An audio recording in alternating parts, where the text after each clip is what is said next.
మరి కొద్దిసేపట్లో ఆమెకు షోకాజ్ నోటీసులు ఇవ్వబోతున్నట్టు తెలుస్తుంది. కేసీఆర్ కు రాసిన లేఖ లీక్ అవ్వడం, ఆపై సోషల్ మీడియాలో దాడి జరగడంతో కవిత మీడియాతో చిట్చాట్ నిర్వహించి కీలక వ్యాఖ్యలు చేశారు. బీజేపీలో బీఆర్ఎస్ ని విలీనం చేయడానికి కుట్ర జరుగుతుందని ఆరోపించారు. తాను తన తండ్రికి ఎన్నిసార్లైనా లేఖలు రాస్తారని, ఈ కాలంలో లేఖలు రాయడం ఏందే అమ్మ, చెప్పుకోవడానికన్నా ఉండాలి.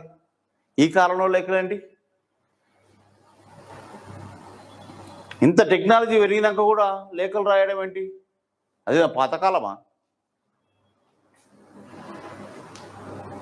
సరే, మాట్లాడుకుంటలేరు, తండ్రి కూతురు మాట్లాడుకుంటలేరు, ఆప్షన్లు ఇంక లేవా? ఇప్పుడు మీ తండ్రి మీతో మాట్లాడతలేడు, మధ్యవర్తిగా ఇద్దరు పంపించిండు, నువ్వు పంపించచ్చుగా. లేఖ ఎందుకు? ఆ లేఖ లీక్ ఎందుకు? ఆ లీక్ అయిందని రాద్ధాంతం ఎందుకు? ఆ రాద్ధాంతం అంతర్గత గొడవలకు దారి తీయడం ఎందుకు? ఇదంతా పాలిటిక్స్ డైవర్ట్ చేయడం ఎందుకు? ఎందుకు ఎందుకు ఎందుకు